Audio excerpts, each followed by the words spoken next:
Let's do this. It's time for Hanging with Langan. I like that she's got a big dirty mouth that gets her in trouble. Wow. Stop me, 'cause I'm having a good time. Hello, you guys. Hi. Welcome to Hanging with Langan. How are you today? So happy to be with you guys. It's so insane out there. So I've been visiting the parents, spending time with them. I've been isolating, quarantining, getting tested regularly so I could spend time with them. There's 6 kids in our family, but there's teachers and they're out at work and engineers, so they're commingling, and I'm not. But that's easy for me because I hate people, so it's fine. I have to tell you, so I'm going to have Debbie Durst joining me in a moment. She is an icon in the San Francisco comedy, improvisation, art, actress, all of that scene, and just a wonderful woman. And I want you to get to meet her if you don't know her. And if you do know her, you know, like you can't get enough. So that's coming up in a moment. But I have to tell you 2 stories. Okay. So almost a fire in the Langan house in Lake Hiawatha yesterday. Visiting the parents, I put something in the microwave and I'm waiting for it to ding, right? After a minute, ding, ding, your stupid smelly thing is ready in the microwave. So there I am cooking sausages for my dad and trying to get him to eat more and making some coffee for my mom. Well, she does the tea, but doing all this. And then all of a sudden I'm smelling smoke. I'm like, is it the dryer downstairs? Is it outside? Is there a forest fire? I'm like, Dad, get out of the kitchen because there's smoke, like not a billowing, but hey, Dad, you got to get on the porch because he has the COPD and the respiratory. Get on the porch. I'm cold. I don't want to be on this porch. I'm freezing. I could just get in the friggin' porch. I'm about to call 911. And then I look at the microwave and that's where I open the door and it's because I left the thing in there, not for 1 minute, but for 20 minutes. Why? Because my mother, well, I don't know how you set it on anything but 20 minutes. So even when you put it in there, Maureen, and you hit one, it's on for 20 minutes. I should have told you. Like, why can't we have things at work? Like, why can't we have nice things? Well, I will get another one. I go, well, you have to now. This thing is like melted. Like the freaking thing is melted. And I said to one of my sisters, I go, I can't, what's happening? And she goes, well, Maureen, come on. She grew up on a farm without running water or electricity with a cauldron over an open fire. Like, how do you expect her to understand a microwave? I don't know, maybe because she's been here for 60 years. Maybe that's how. Anyway, so that's one story. And I'll tell you a UE story. You guys know my dad's from the South Bronx, the Bronx Ox, big guy, going through a lot of health issues now. It's hard to watch, but he's funny as hell. He's always been like that Archie Bunker meets Fred Sanford kind of eye rolling, like, what the heck? Like, yeah, I didn't finish high school, but I get what's going on here, you idiots, which is true. He's very streetwise. We're watching he's flipping the channels. Oh, by the way, you can't get any of the cable channels because my sisters had to disconnect that because he was getting lost in cable hell. So now I can't watch anything but the 5 channels he has. All right. Okay. Where's the abacus? And they call the internet the .com. I was on the .com. All right. Whatever. And I'm supposed to stay there through the holidays and do this show. Good luck to all of us. So here's the deal. He's flipping through the channels, and this show comes on about an airline, a flight, a plane that has to suddenly bail out of the skies. The engines have, just like Sully on the Hudson, but this is in South America. It's Sully of South America. It's Pablo of Peru. So Pablo of Peru is flying the plane, engine's gone, they're reenacting it. This happened a while ago. They're reenacting it, people in the safety position, heads down, and the Dateline voice, and Pablo, as he steers with the engines gone, tries to find a way to land the plane safely, not in the water, but safely on the strip of land in front of him. Will he do it? Will Pablo do it? And he has one more obstacle that he must incur that others do not have to incur. He has one eye. One eye? I'm like, one eye Pablo? My father's like, yeah, they got Popeye down there in Peru flying the freaking planes. Yeah. And I couldn't get on the fire department, when I was trying to get a civil service job because I had a lazy eye, but I could fly planes in South America. So that's what happened at the Langan house yesterday. Exploding microwaves and one-eyed Popeyes in Peru. Just wanted to fill you in. That's what's going on here. But I hope all of you are keeping safe. If you're watching this, please start a watch party or share it. Debbie Durst is going to be joining us in just a moment. Share this. If you're on my newsfeed, like the page, Maureen Langan. That's on Facebook, the comedian page, like that. I am still banned from my group page that I created, Hanging with Langan. I spent months creating, thousands of people on that because Facebook likes to fuck with my head. I don't want to hate them. They make me hate them. Speaking of which, you guys, Don't Make Me Hate You t-shirts available for the holidays, available every day, really. Go to MaureenLangan.com, go to the store, and you can order t-shirts for yourself, small to triple, quadruple large, get masks, get whatever you want for the holidays, get a gift there. Or you can go to Patreon. This is what I've been creating. It's a community. It's the Hanging with Langan community. What the hell is she talking about? What I mean is you subscribe, and then I can continue to do shows. That's what that means. At the $5 Carol Burnett level, you can get access to all the videos of people that I interview, like Debbie Durst coming up. Or I interviewed Debbie Casper, a great writer and comedian, and we both do behind-the-scene bonuses where we discuss and divulge what famous, creepy, old-time comic came onto both of us. Ooh. Or where a comic friend got her vagina because she got a new vagina. These are like the things you get at the $10 level behind the scenes. And if at $25 at the Phyllis Diller level, San Francisco gal, I'll send you a Don't Make Me Hate You t-shirt. Or you can go as high as you want. You want Joan Rivers at a grand? I'm here for you, honey. What do you want? A Christmas party? You want a wine party? Whatever you want. We'll put a comedy show together, whatever you need. So go get a Don't Make Me Hate You t-shirt, MaureenLangan.com or Patreon.com/Maureen Langan. And you'll be supporting the show, and I appreciate it because I bring you great content that you're not getting anywhere else. So that's the value I give you in return for your support if you're so inclined. And if you're like, Maureen, I just want to get involved in all that. I really just want to send you money. I understand. So you go to paypal.me/Mo Langan, Venmo at Mo Langan. And of course, patreon.com/Maureen Langan. So that's the way you can support. And thank you. You guys have been great.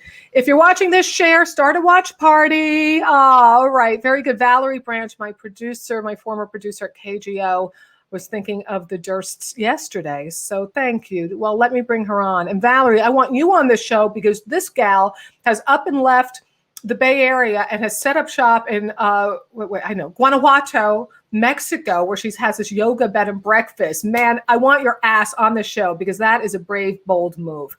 So without further ado, I think it is time to bring my guest on, Debbie Durst. She is an actor, improviser, director, producer. She is the bride of the gifted and talented Will Durst, an icon in the comedy community of San Francisco from its early days. We're going to talk about that. She had a beautiful, warm, loving friendship with Robin Williams, as well as many other great comics that you know of, and those you don't know because she's so supportive and wonderful to people. I've had the pleasure of meeting her when I first went out to San Francisco when I got unmarried and I had to escape.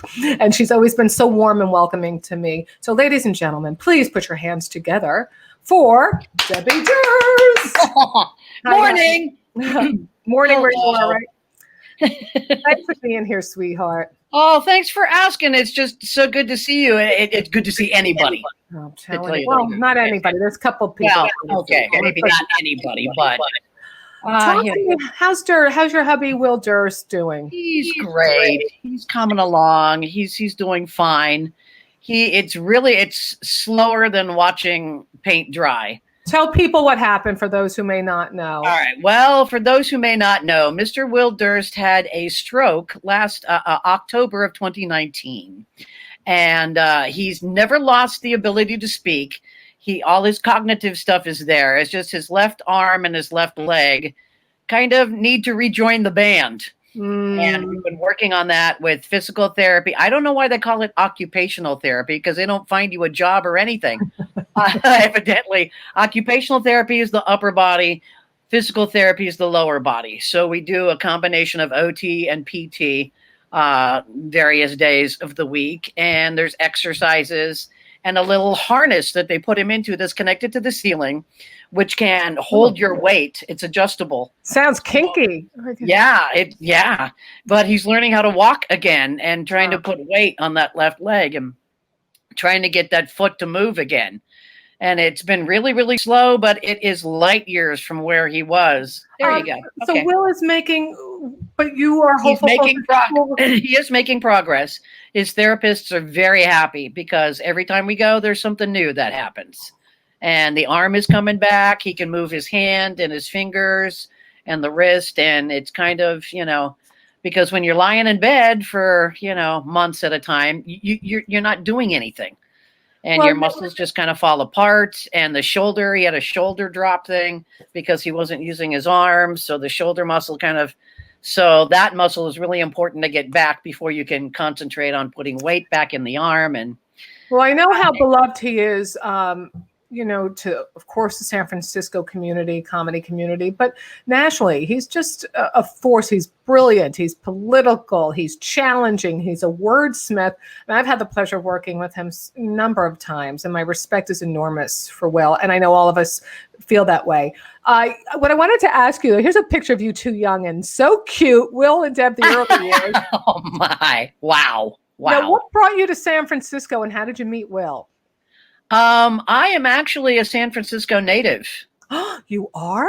Yes. I was actually born here, and I refuse to leave. I've gone all over this wonderful blue ball of ours that we call Earth, and San Francisco is just, I don't know. It's Will has a line in his act. It's like a circus in search of a tent. It's 49 square miles of fun.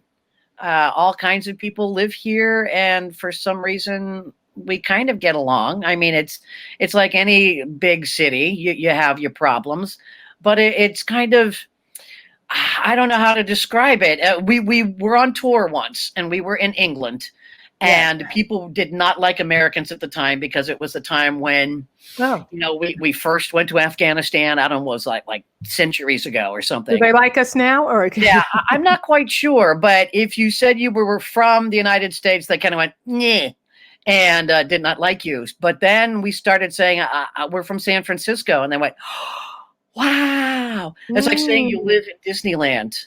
It's a totally different thing than saying you're from the United States. So it's kind of, it's always wonderful. And in the comedy community, it's always been very welcoming. That is true. Very welcoming. And I saw that welcoming. Because sometimes in New York, and I love being a New Yorker, and I love the New York comics and the scene, but I find sometimes I'm more defensive than I want to be in terms of not defend, what do you mean? Well, yeah, probably a little bit. What's that supposed to mean? I remember one day somebody said something to me because I have really crazy curly hair, and they go, "Nice hair." I go, "What's that supposed to mean?" They go, "It means that I like the way your hair." I go, "Oh, I'm sorry."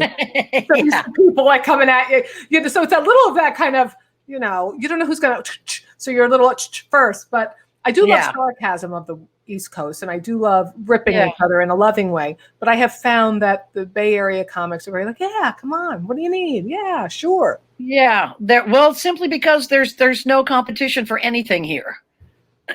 New York, you've got your Broadway, you've got your kind of East Coast, West Coast thing. LA is where all the cameras are plugged in. And then San Francisco is just a tiny town, and sooner or later you're going to meet all of the working comedians that are hanging out.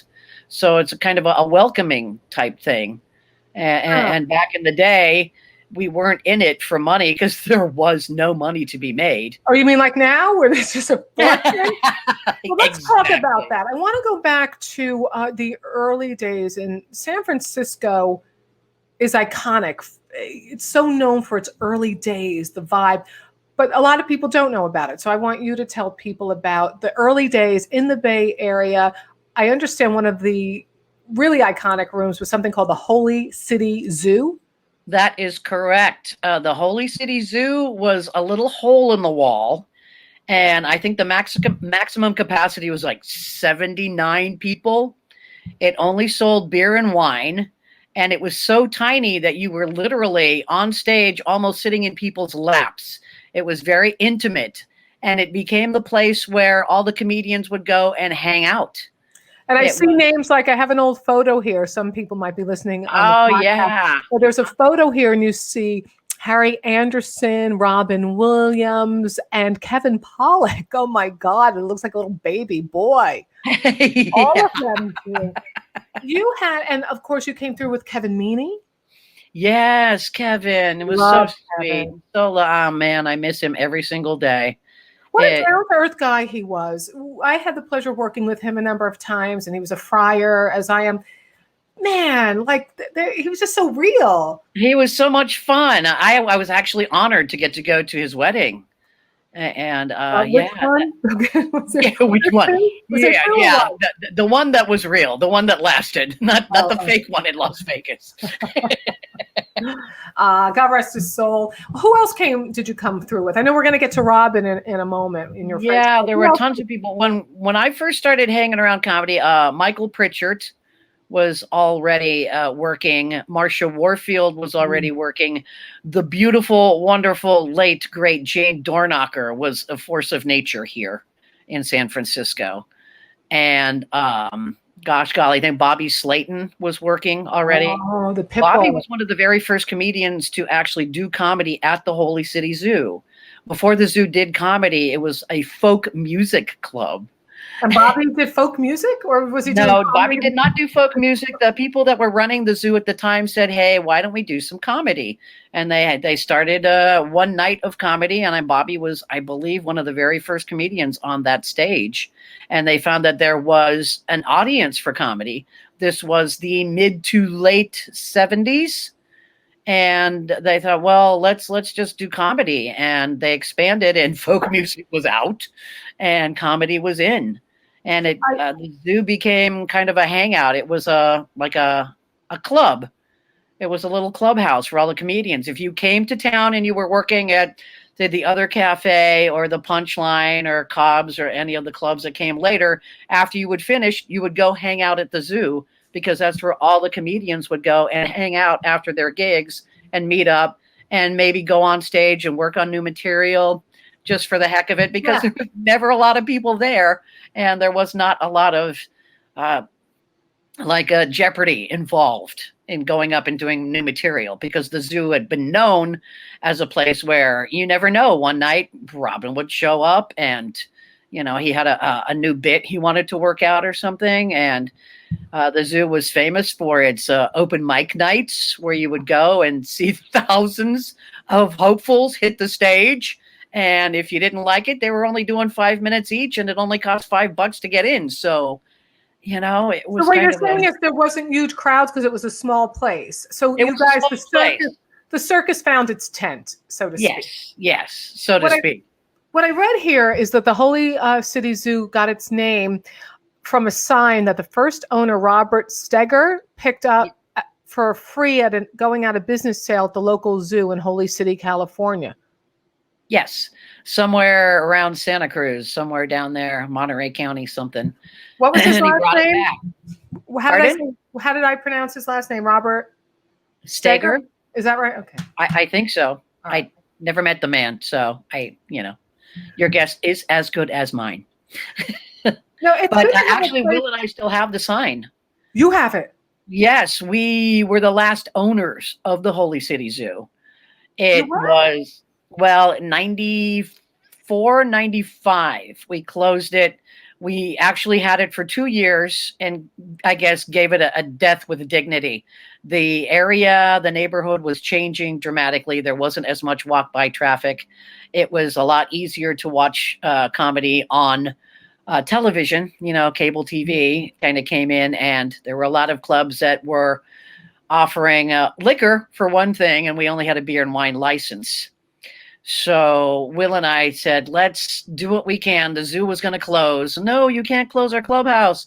So we scraped everything together that we had and found a couple of people that were willing to be partners with us. And we bought the zoo, tried to run it, and after 2 years, it was like, we could end up living in a cardboard box and have a club, or just close the club. But we still own the name and the trademark, and everything is in a storage unit since 1995. And someday, with other people's money, hopefully we can either donate all this stuff. I have the jacket and the bow tie that Kevin Meaney wore on his very first Johnny Carson appearance. He donated that to the zoo. Oh. Yes, I love it. Yeah, and I have a Mork and Mindy lunch pail that Robin signed. There's a whole bunch of stuff, and just like people's very first 8x10, their very first photo. It's like, oh my God, they're 2 years old in this. There's all kinds of stuff that we have that we're saving for some sort of a I got to tell you, museum Deb, or yeah, an auction, raise money. I got to tell you, Deb, I did not know that you two had owned the Holy City Zoo. See, this is why I love having you on. You learn new things. I had never, you learn things. yeah, that's Yeah. really great. All right, let's talk about this. You were close with Robin Williams. Yeah. Talk about when you first met. Let me play you a vintage clip of him, then we'll talk about Robin, okay? Okay, I have a cool. short little vintage clip. Well, here's a picture of him at the Holy City Zoo. Oh, such a baby. Oh, so cute. And then let us now go play a clip for him, a vintage clip. No, breastfeeding is an incredible process. Must be for the women. Obviously, it's very nice to have your child right there. It's very difficult for the man, though, to watch. It's hard for me to watch my son breastfeeding because I know he's only 10 months old. That's enough. Because I have this horrible fear that a midget came in during the night and goes, "Get out of here." Hey, your wife's got nice tomatoes. Hey, nice set of jumps there. Hey.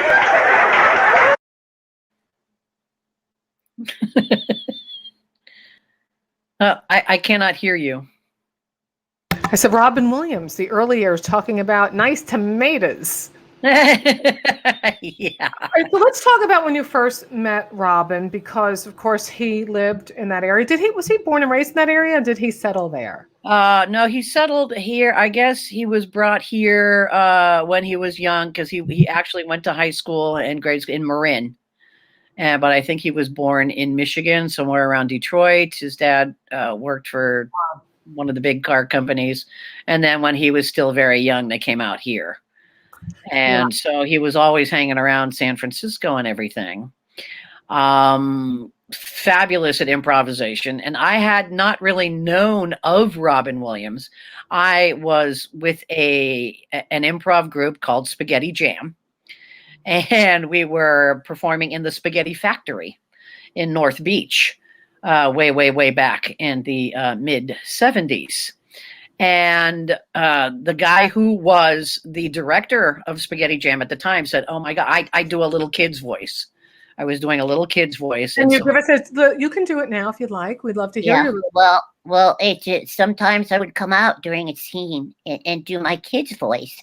and when the director of Spaghetti Jam heard that voice, he went, "Oh my God, I've got to get you and Robin together. You know, your two kid voices would be perfect on stage." So we were actually performing at the Savoy Tivoli one weekend, and Robin came, and John Elk, who was the director of Spaghetti Jam at the time, he said, "Okay, Robin's in the show tonight. You're in the show tonight. We're gonna have you kids come out." And in the middle of the show, John said, "Okay, this is it." And he grabbed me by the hand, and he grabbed Robin with his other hand, and he dragged us out on stage. And he said, "All right, you kids, mom and dad are going out for a little bit. You kids behave yourselves while we're gone."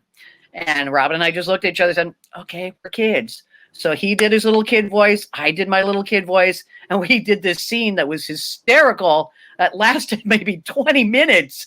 And it was just so, and I had learned improv in high school. I learned all the games for improv come from Viola Spolin, and wrote a book called Improvisation for the Theater. Yeah, I just learned about her. Yeah. Is the mother of improvisation. So I learned all those games when I was in high school. So when I actually went and saw improv in a group somewhere, I was like, "Oh, this is simple. I know this. I can do this." So it was really easy for me to do all this stuff. And Robin, of course, was a shark on stage, and you had to really be on your toes or you would get eaten alive. And I finally, during this scene, went, "Oh my God, he's so good and he's so sharp." And everything he came up with, I came right back. And it was just so much fun to actually play with somebody who could meet me on that certain level. And I love it. It's just the matching. Yeah. It was fast and furious, and I had the best time. And afterwards, he said, "You're so funny. I can't believe how good that scene was and how fun that was." And we became friends, and that was pretty much it. We were friends until he died. So you met him in 77 in North Beach in San Francisco. Yes. And then you were 1877. friends until his passing. What year did he pass in? 2016, Geez, it's been 15? Well, how long? I don't know. 6 Whatever years, it is. I too think. long. 6 years. I think it's been 6 years. Talk to me. Okay, you know that Jim Tomlinson is saying Debbie Durst is the best. Yes, Aw, she is. Jim's the best. He's Everybody's the my best. backstage guard. I'll just say it. He's the guard dog of the green table to protect all of the comedians that come into the green room for Comedy Day. Where we're going to get to Comedy Day too. I want to get to that, but I want to first talk to, let's stay on the Robin topic. And if those of you just tuning in, my guest is Debbie Durst, iconic in the Bay Area actor, improvisation extraordinaire. Is the president of Comedy Day, which is a big iconic day that we're going to talk about. The bride of the gifted and talented Will Durst. The bride. It's so sweet. You guys are so The bride, yes. He's my half of everything. Yes. So we're talking about Robin Williams. You knew him intimately, and I had the pleasure of working with him a few times in the Bay Area, which I'll talk about in a bit. Let's talk about, he was a multi-leveled man. You know, there were the day, I mean, you would know better than I, that's what I'm asking you. The early days, let's talk about it. How much drugs were involved? What was happening? You know, in the early days when I first met him, it wasn't really. I know he was sleeping on lots of people's couches and dating many, many women. He loved women. Oh. And then he went to LA and became famous. And it was pretty much, you know, once he hit LA and hit the big time, it was crazy. The mid 80s were just a blur. A lot of those memories are gone. They don't exist anymore. But I never really saw, you know, Robin do drugs or any of the exchanges that happened or any of that stuff. It was just a crazy time. And whenever he came into town, you were just so happy to see him that it just, you know, what was going on didn't matter. Do you think it was more, was it more of the times that people just partied and he was just one of the many people who partied? It wasn't like this guy has a problem. It was just more like we're all out here doing. No, it was party time. And then when you're rich and famous and people want to be your friend or they want to help you out or whatever, they're going to give you drugs for free. You know, there's the old handshake. Here, guy, nice to see you. And then you open it. I was like, oh, what's that? That happened to me as a bartender. People leaving me a tip and then they hand me something. I go, cocaine? I don't do cocaine. Then you have another, like the waiter going, I'll take it, bam. But yeah. Tim, yes, Tim Fredenberg wants me to mention that you are a director too. Yes, you are. See, this is the thing. Debbie does so much. She's a Shakespearean actor to a comedic improviser. Just you run the gamut, your level of talent. So yeah, I do everything and nothing really well. But yeah, I try. You do a lot well. So, okay, what was Robin's big break first? Was it playing a character on Happy Days or what was it? I believe the very first thing that may have happened, and a lot of these memories are on microfiche and the library closed, pandemic, can't get in, was the redo. They tried to redo Laugh-In. Laugh-In was a show a long time ago that was just kind of crazy. It didn't really have a format. It had people doing characters. It was Rowan and Martin were the hosts, and a lot of crazy people. And it was Tomlin, Goldie Hawn, Joanne Worley, yes, all the great funny people, and there were just bizarre things. Judy Carn, Artie Johnson. Just a lot of bizarre, kind of like a Hell's-a-Poppin' thing, which goes back even further. But there was, they tried to redo it, and somehow it did not age well. You know, the age of that kind of wacky comedy where you had the big montage of all of these psychedelic things, and they were little doors, and they would open up, and people would do one-liners and then disappear again. But the format didn't age well, so it didn't really last on television. And of course, most people knew him when he hit the scene as Mork and Mindy. But what I'm more interested in is the personal connection and the personal relationship. What was he like as a friend to you? He was fabulous. He was just a guy. He was just a person. And, you know, one-on-one was really really nice, very quiet, very caring. What's going on? How are things going? Are things going okay? And what's going on with you? And here's what I'm doing. And I just got another bike. I'm going out by. He loved bikes. He loved bike riding and the whole thing. And so that was pretty special. That was really nice. But when other people started coming into the room or into the conversation, he always felt the need or like people expected him to be on, like be the Robin personality. So then the personal person would just kind of disappear.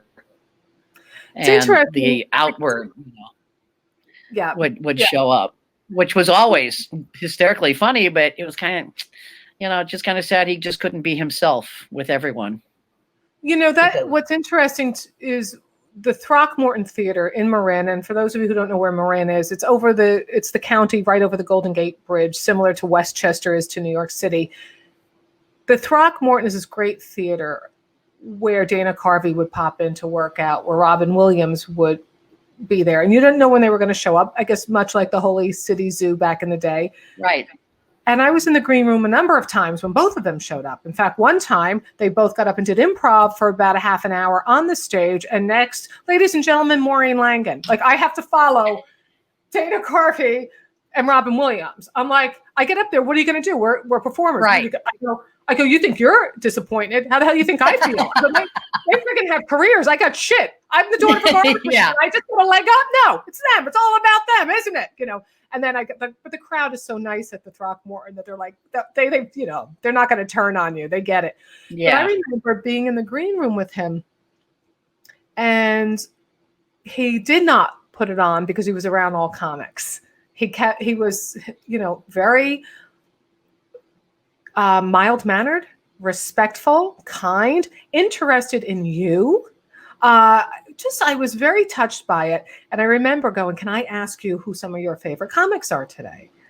And he started to tell me, and one fellow should know, Lee Camp, who I started with, he loves you, but he started naming people. And then he goes, oh no, don't list all of them. I just named the one of many. He goes, I fear if I've forgotten someone, I would never want to hurt them.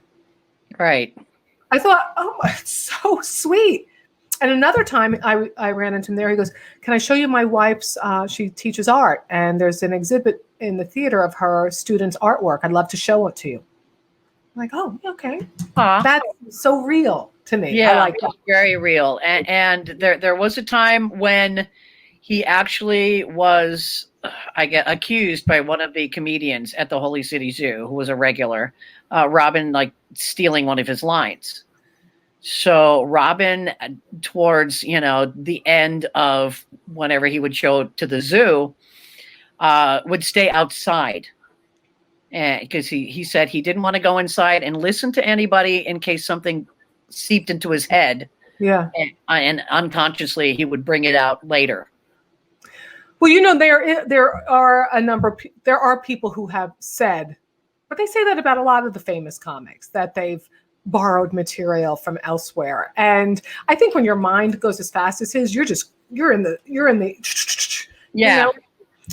I don't think he stole people's material because he was so unique to himself. No, you've got the file cards in the cabinet and the recorder in your head, and things just come out. And there's only so many premises and so many setups. Exactly. Exactly. Yeah, I do know. And we're both in this business. My guest is Debbie Durst. You did something really nice to honor Robin, and I want to set this up first. Debbie is a president of something called Comedy Day, and I'll let her explain it to you because it is a vast, incredible experience of comics coming together in a huge park in San Francisco in front of thousands of people. But you'll give more details. And I felt so honored when you asked me to be a part of it because I was a little lost soul out in the West Coast. I had just gotten unmarried, and I was just like, you know what I mean? God forbid we have funny women on stage. Good Lord. Oh, you make sure that happens. You have a lot of great ones. All right, so let's talk about what Comedy Day is, when it started, what you do with it, and why it's so important, and how you used it to honor Robin Williams. Well, There we go. yeah, 1979 was a very, very bad dark time. 78, 79 was a bad dark time. San Francisco, our mayor, George Moscone, was assassinated. We had a lot of people who lived in San Francisco who went down to Guyana with Jim Jones, and there was that whole massacre thing. Wow. The whole Leo Ryan that was assassinated, a state assembly person. And it was just this huge dark. Wait, you had a lot of Jim Jones people going down. You had a Well, lot of. he had the People's Temple here in San Francisco. Oddly enough, it was. I think it's a post office now. It's right next one to crazy place to another crazy place. Yeah, the old Fillmore, which Bill Graham kind of still. It's still nothing is open right now, but. And then they all went down there. So there were a lot of people who had relatives here in the Bay Area. So it was very depressing to live here for the longest time. And there's a comedian, the late Jose Simon, a very, very funny guy, a great man. We're just sitting around going, we're comedians. We should be able to do something to help lift the mood of the city. So why don't we put on a free show? We'll just get all the comedians that we know, get them together, and we'll go to Golden Gate Park and put on a free show. We'll do some publicity and blah, blah, blah. And so we decided to call it Comedy Day. And it was originally held, there's this big, there's the DeYoung Museum and the Academy of Sciences and Art. And there's this nice little thing in between with all of these trees and a big band shell, which has been there forever. And so we decided to have it in the band shell, and we just kind of showed up one day and people showed up, and Robin was there. I was there. Will was there. Good Lord. Bobby Slayton, Kevin Pollak, Kevin Meaney, all kinds of people showed up. And what year was it? And we put on a show for free. And what year was this, Deb? The first one? 1980. And how many people? This is a field. I want people to think, if you're on the East Coast, think about a field in Central Park being packed with people watching in a band shell a free open comedy day. That's what it was like. This wasn't a little undertaking. This was a big undertaking. A huge undertaking. And it went over so well that we just decided to keep doing it. And in 1984, we became a nonprofit. And it's kind of like we call it our company picnic. Because there's more going on backstage than there is on stage. There's all the comedians and the staff that work at comedy clubs, even the people that book the comedy and their families, that they bring their kids, and there's a big, like picnic type feel to it. And trucks, vendor trucks. Vendor trucks are out front because it takes a lot of money. And being a nonprofit, we're an all volunteer organization. No one gets paid. The comedians perform for free. We have volunteers that come in and spend all day. The show that we do is from noon to 5. There's 5 hours, and people are working there for free, handing out food. We have beer vendors that come and give us beer for backstage. Yes, and you've got people pouring the beer all day. You got people running around making sure that there's food in the green room for the comedians. I've got people like Jim Tomlinson hanging out there, checking the comedians in and making sure nobody gets backstage to bother people. And then I've got I people like to be bothered. Depends. Yeah, it's a huge undertaking. And this year was supposed to be our big 40th anniversary. And I started as just one of the schmuck comedians going on stage. I've been in every single show, either on stage. At one comedy day, I performed 3 times with 3 different improv groups. And that was a lot of fun. Oh, that is and I joined the board of directors at one point. And then all of a sudden I found out the president of the board was going to retire his position. And we had a big board meeting, and he handed me this little gavel and a tiara, and he said, "I quit. You're it." Quit. You're it. Well, what?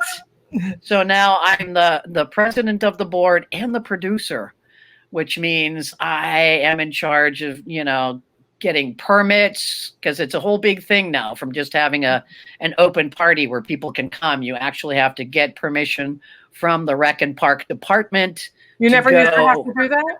You didn't have to do that? Well, I have a lot of people helping me, but since I'm the president and I'm fingerprinted with the ABC, I'm the only one who can go down and apply for the license. No, but what I'm asking you, was there a day that you could just do it without a permit, or was a permit always necessary?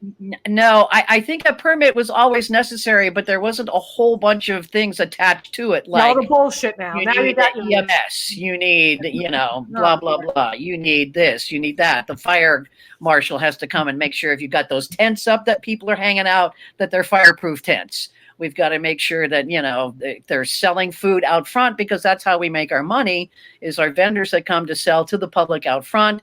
The health department is involved. We have to pay for a permit for that. We got to pay for somebody to put the stage up. And Dennis Egan and his stage crew at Event Productions, good Lord, 6 o'clock in the morning on Sunday, day of show, they're out there putting up the stage so it's ready to go by noon. Comedy Day is held in September every year, right? It's always in September. This is the first year that there has not been a Comedy Day. I'm certain it will come back next year, right? Yes? Yeah. Oh, heck yeah. Bigger. I'm sorry, I'm cutting you off. If you're ever there in September and have an opportunity to go to Comedy Day and just to perform, and I was so nervous.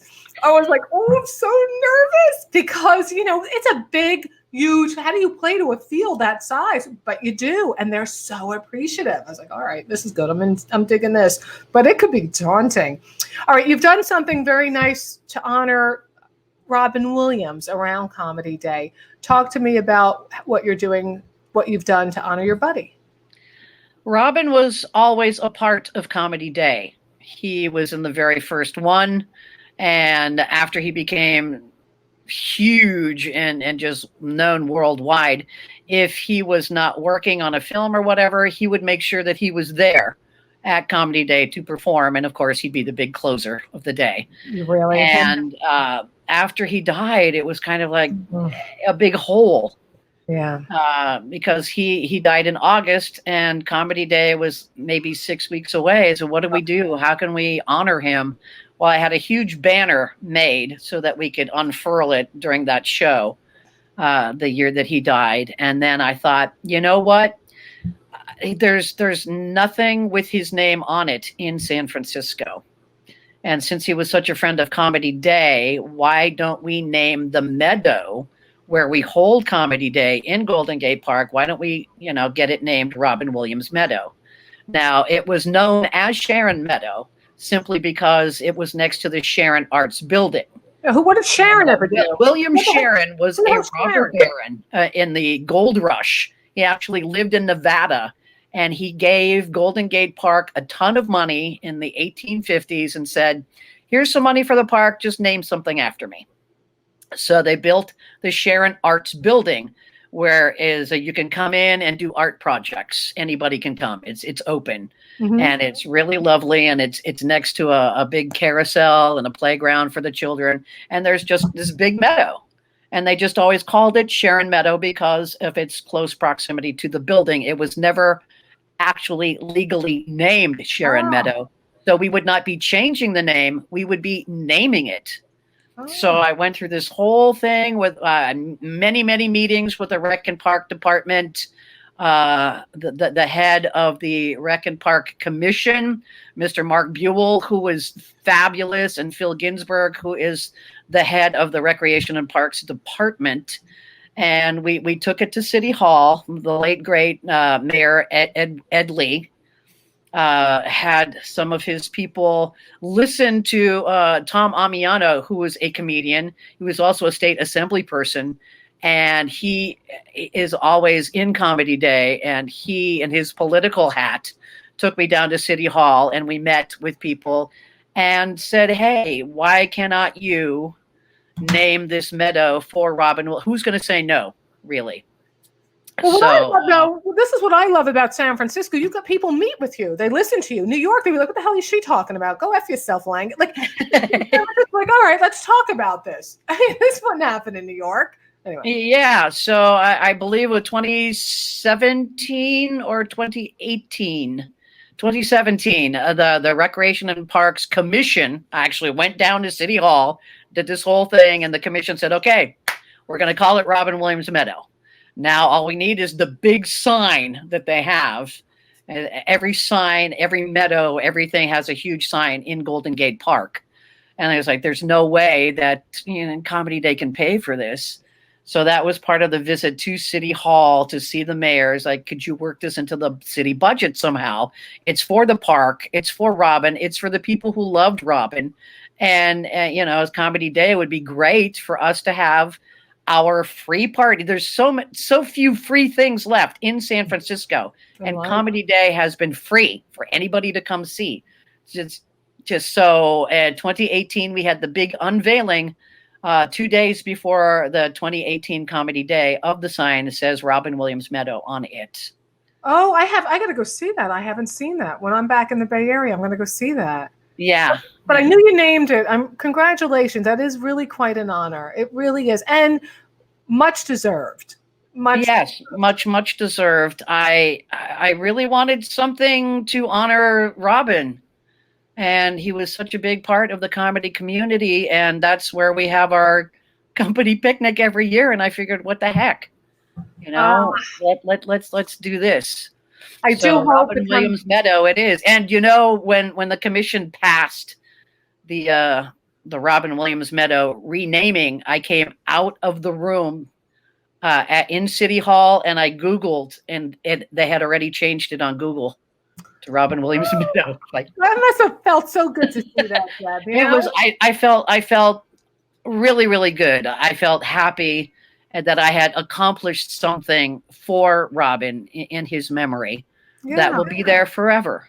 And it comes because you've been friends with him since 1977, and you've been part of, you said, a circus seeking a tent, and you're a circus family, using your analogy. Right. That's different. That it honors him on the highest level, but also amongst friends at the most personal level. That's even the ultimate, isn't it? Debbie Durst is my friend. I have to ask her one more thing before I say goodbye. But for those of you who are watching, like my Facebook page, Maureen Langan, that's where we're almost filled up on the news feed for followers. So I've been posting the shows there, Hanging with Langan. You can also get it. I'm going to put you in the green room. I'll be right back with Deb. You can get the shows on all the major podcast platforms, Apple, Spotify, or go to maureenlangan.com. They're all there. And if you want to support the show, you keep the content coming. Really, you guys do. And you've been wonderful. You can donate at paypal.me/Mo Langan or Venmo @Mo Langan. And Patreon is a way you can do a monthly subscription beginning at $5 and get all the videos, backstage chats, dish the dirt, things that I don't. We go backstage, some of my guests, and we dish some real dirt. It's fun. Like, where did one person get a vagina? What creepy comic came onto both me and another comic? We reveal it there. This is the reveal. Like, you know how they have reveal parties that burn down forests? Yeah, we don't do that. We reveal and have laughs. And like, oh my God, really? So if you want to go to patreon.com/Maureen Langan, and at the $5, I mean, here we go. I have these cute things. Look at this. I'm so creative. I work so hard for you people. At the Carol Burnett level, $5. Hello, come on in. You get all access. $10, Dolly Parton. Come on in, and we'll give you behind the scenes, dish the dirt. And at the Phyllis Diller level, you will get a Don't Make Me Hate You t-shirt. And if you want a Don't Make Me Hate You t-shirt, but you don't want to sign up at Patreon for a monthly subscription, just go to my website, Maureen Langan, and you can buy it there. I have a store where you can get masks, t-shirts, all that happy crap. And it's good. It's fun for the holidays, and it's $25. And then you help the show, and then you give people who have rage something to wear. So that's what I got going there for you guys. I have to share that stuff because this is what we do today. So, and email me if there are guests you want to suggest or questions you have, just email me right there. I'm maureenlangan.com. I want to hear what's going on for you guys and what interests you, or just, whatever. You want to dish the dirt, let me know. All right, let's get back to Deb here. I want you, before I say goodbye to you, two things. There's a great documentary I want to recommend if people can find it. I bet they can online, called 3 Still Standing. Do you know if that's still accessible? I believe it is. I believe it is somewhere.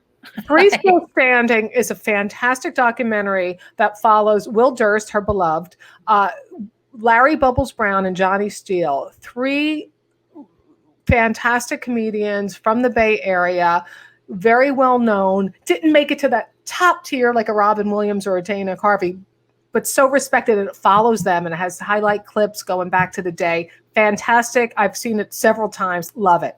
Now, what I want, Will, her husband, Will Durst, did suffer a stroke 14 months ago. And Debbie says he's doing well. There they are. I have a few pictures of you two crazy kids doing a radio show together. And here you guys are back when you were youngins. You guys have been married a long time. What's the glue for the two of you? I found my best friend. I'd sworn that I would never really date comedians because they're so shallow and self-centered sometimes. And yet it was actually a spaghetti jam. We were on the road at the Punchline hosting an open mic, and Will was one of the comedians. So we met at an open mic night at the Punchline. And his material was so different. And I go, my God, this guy's smart. Yeah, he actually reads books and stuff and listens to the vocabulary. Good God. So I had to get to know him. And we started going out, and we were actually together a year before we decided to get married. And we had a benefit for ourselves at the Punchline where all of our friends came and performed for free. And we took the money, paid for our rings, and went to Las Vegas and got married in Las Vegas. You had a benefit for yourself, meaning so everybody who came, they did a show for free, and then patrons came, like paid customers? Yes, we actually put on a show with Michael Pritchard, Steve Pearl, Steve Kravitz, Dr. Gonzo. Oh, man, there were so many other comedians, and they came and they performed at the Punchline for free that night, and we charged admission. And Bob Fisher was a man who runs a bookstore, I believe, now in Oakland. Please patronize him. I don't know what bookstore it is, but he was the manager of the Punchline at the time, and he gave us the door. Oh, really? Yeah, he did the publicity for it and the whole thing, and he goes, here's your money, go get married. So we did, and that was, it'll be, good Lord, it was 39 years ago in November. Whoa. Yeah. 39. Well, you know what? We all wish him all the best. You know that. Everybody does. And hold on, I'm getting back. I'm trying to click on a little thing to show here for you. Your little photo. So almost 40 years. That's great. Listen, tell Will we send our love. Well, he's very grateful for all the outpouring of love and support. And I have a huge bin that all of the cards that people sent and are still sending since, last October. It's just fabulous. It's just really, really nice to know that he's well loved and missed, and it's driving him crazy that he wasn't not able to work during this whole political season. And I said, you know what, if you couldn't have picked a better time to have a stroke, because no clubs are open, nobody's working. So you're not really. If you're going to have a stroke, Will, if you have to have, believe me, you would have had a stroke anyway watching these two circus clowns. No, I mean, not one is a circus clown. The other is not. The other isn't. I take that back. But you send our love. Debbie, people can follow you at Instagram and Facebook at Debbie, DEBI. Durst, Durst, and Twitter at Frisco Spice. I love you guys. You've been great to me. You've opened your hearts and your comedy homes to me, and I love you both so much. Thank you. Yeah, you're a breath of fresh air. And you came to town, and I saw your first set, and I went, "Oh my God, New York's lost." Well, I miss you guys. I get out to the Bay Area a lot because my Sicilian/new Jew. We found out his mother never told him that she's full Jewish. Yvonne was full of secrets. You knew his mother, right? Oh, I loved Yvonne. She was fabulous. We don't say his last name. Icon of days past, Chicago and all the days of Capone and everything. And the way that she dressed and the way she carried herself was so fabulous that when Will worked at Rooster T. Feathers, I would spend all of my time talking to Yvonne because she did the door. She would take, tickets at the door and the whole that I would spend time talking to her because I got to ask you a couple questions before I let you go. Now I'm reeled in again. Here's the deal: we don't use the Sicilian's last name because he likes to remain anonymous. Do you understand? Of course. Plus it's more fun calling him the Sicilian / New. But when he found out last year he was Jewish, I'm like, your mother never told you? No. Now, what you have to understand is the Sicilian owned a comedy club called Rooster Tea Feathers in the South Bay. His mother, and he started that club. First, it was rock and roll and music, and it became a comedy club. Country and store. The country store. And his mother was abroad from Atlantic City, settled out there, raised him pretty much as a single mom, divorced young, but abroad, which is why he likes strong women and can put up with shit from me. So all right, tell me what she was like, because I hear she was a short character with crazy clothes, red lipstick, and a total businesswoman. Oh, she was fabulous. And to look at her, you go, oh my God, this is like something from the past. She had these outfits that were like lame or glitter and she was in her 70s maybe at the time. And the hair was like the old poofy do. And she had this voice, and I was like, come on in. No, we're not going to take that. And she was just very strict but she was just so sweet and such a wonderful, and she had these stories that were just so fabulous. And it was like, I need to talk to her because this is history. This is a strong woman who brought up this man by herself when women were not single mothers. And she was just so strong and so strong-willed and so smart. She really had, business, because it was really hard to start a club back then.